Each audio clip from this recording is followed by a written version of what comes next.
नमो नारायण। जय श्री कृष्णा। आज 22 जनवरी 2026।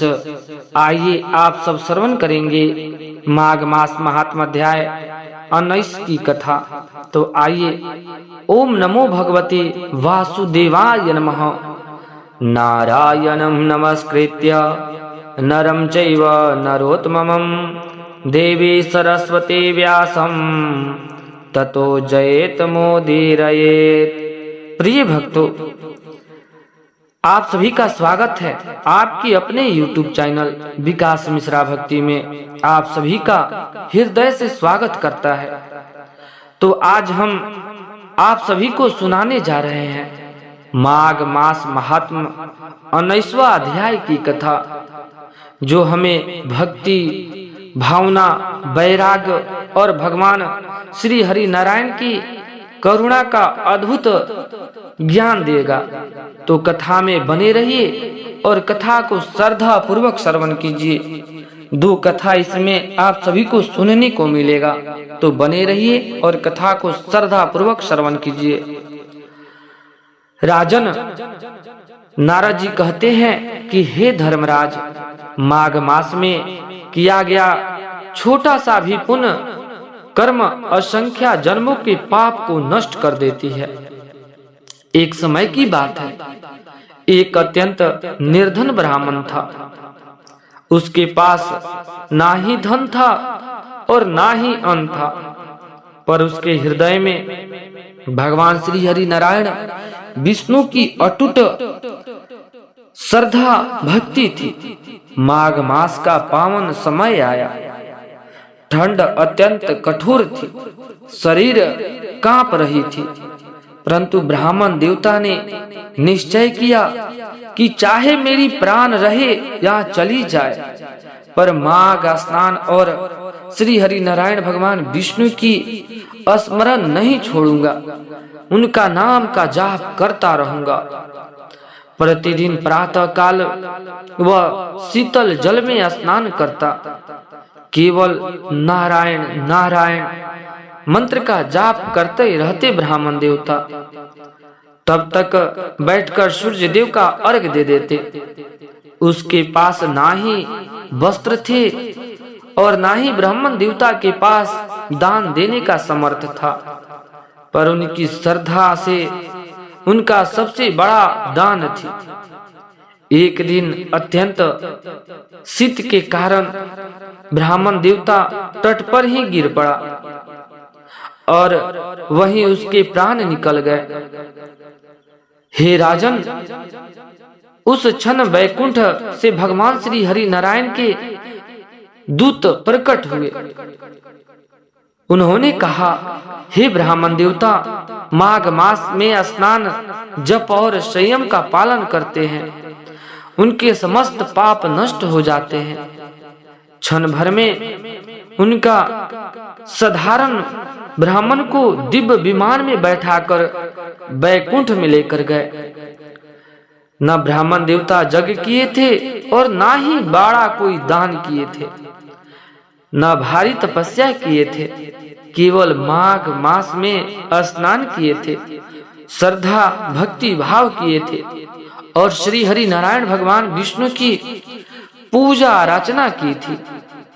इसलिए हे धर्मराज, जो मनुष्य माघ मास में प्रातः स्नान कर लेता है, भगवान श्री हरि नारायण विष्णु का पूजा अर्चना नाम की जाप करता है, संयम और पवित्रता से रहता है, वह इस लोक में सुख भोगता है और परलोक में मोक्ष की प्राप्ति हो जाती है। माघ मास में किया गया एक दिन का भी पुण्य हजारों अश्वमेघ यज्ञ के समान फल देता है। माघ मास केवल एक महीना नहीं, यह भगवान की विशेष कृपा का द्वार है। जो इस अवसर को पहचान लेता है, उसका जीवन धन्य हो जाता है।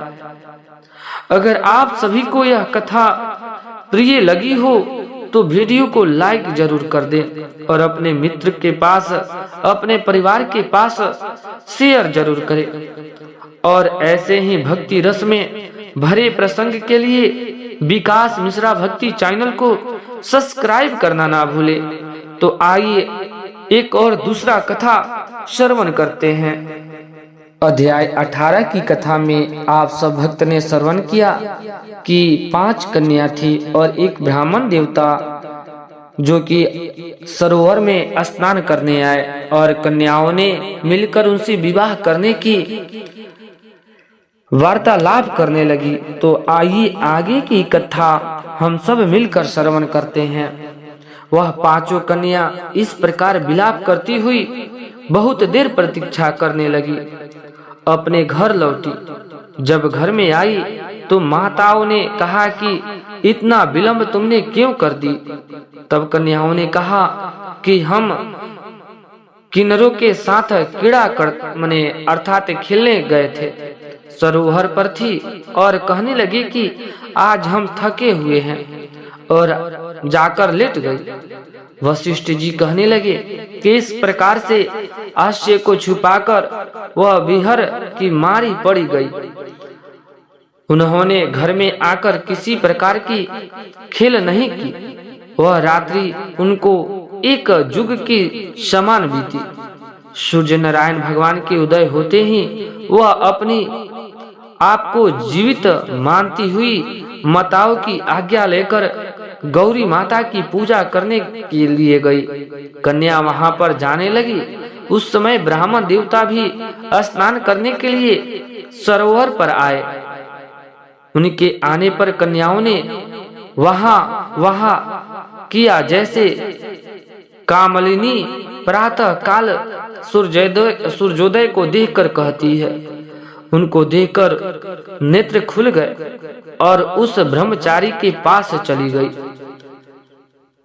आपस में एक दूसरे का हाथ पकड़कर चारों तरफ से उनको घेर लिया और कहने लगी कि मैं मूर्ख, उस दिन तुम भाग गए थे लेकिन आज नहीं भाग सकता, हम लोगों ने तुमको घेर लिया है।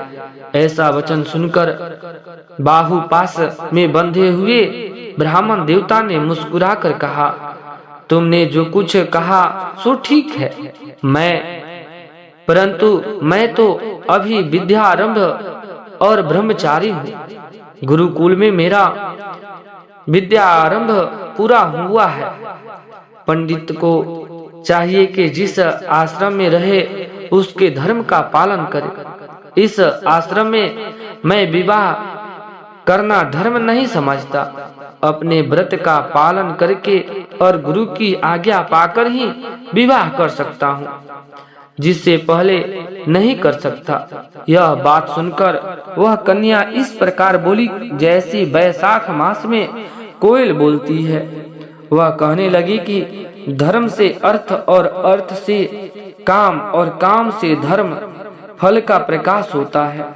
ऐसे ही पंडित लोग और शास्त्र कहते हैं, हम काम सहित धर्म की अधिकता से आपके पास आई है, सो आप पृथ्वी के सब भागों को भोगिए। उस ब्राह्मण ने देवता ने कहा कि तुम्हारा वचन सत्य है, किंतु मैं अपनी व्रत को समाप्त करके ही विवाह कर सकता हूँ, पहले नहीं कर सकता।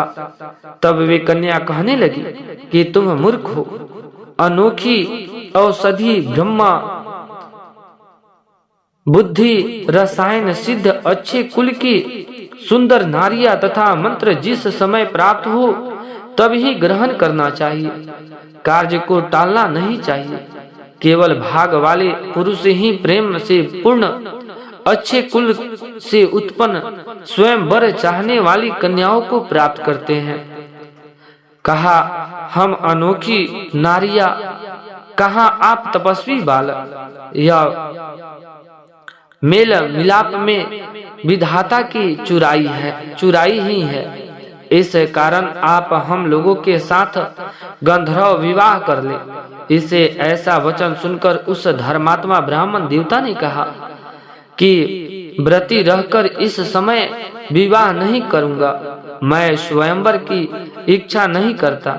इस प्रकार करके वचन सुनकर उन्होंने एक दूसरे का हाथ छोड़कर उसको पकड़ लिया। सुशील और सुरवास ने उनकी भुजाओं को पकड़ लिया। सुरतारा ने आलिंगन किया और चंद्रिका ने उसका मुख चूम लिया, किंतु फिर उसने क्रोध होकर उसको श्राप दिया कि तुम डायन की तरह मुझे चिपटी हो, इस कारण पिशाचनी हो जाओ। ऐसा श्राप देने पर उसको छोड़कर अलग खड़ी हो गई।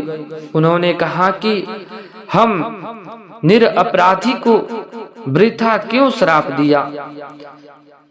तुम्हारी इस धर्म ज्ञाता पर धिक्कार है। प्रेम करने वाले से बुराई करने वाले का सुख दोनों लोकों में नष्ट हो जाता है, इसलिए तुम भी हम लोगों के साथ पिशाच हो जाओ। तब वे आपस से क्रोध से उस सरोवर पर पिशाच पिशाचनी हो गए और बस पिशाच पिशाचनी कठिन शब्दों से चिल्लाते हुए अपने कर्म को भोगने लगे। तब वशिष्ठ जी कहने लगे कि हे राजन, इस प्रकार वह पिशाच उस सरोवर के इधर उधर फिरते रहते हैं। बहुत समय पश्चात मुनियों ने श्रेष्ठ लोमस ऋषि पौष शुक्ल पक्ष की चतुर्दशी को उस अच्छेद सरोवर पर स्नान करने के लिए आए। जब क्षुधा से दुखी इस पिशाचों ने उनको देखा तो उसकी हत्या करने के लिए गोल बांध बना दी, चारों तरफ से घेर लिया।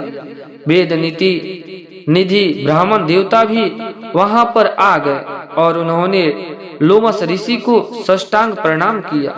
वे पिशाच ऋषि को तेज के सामने ठहर न सके और दूर जाकर खड़े हो गए। वेद निधि हाथ जोड़कर लोमस ऋषि से कहने लगे कि भाग से ही ऋषियों के दर्शन होते हैं। फिर उन्होंने गंधर्व कन्या को अपने पुत्र का परिचय देकर वृत्तांत सुनाया और कहा कि हे मुनीश्वर, यह सब ही श्राप मोहित होकर आपके सम्मुख खड़े हैं। आज इन बालकों का निस्तार होगा, जैसे सूर्योदय से अंधेरे का नाश हो जाता है।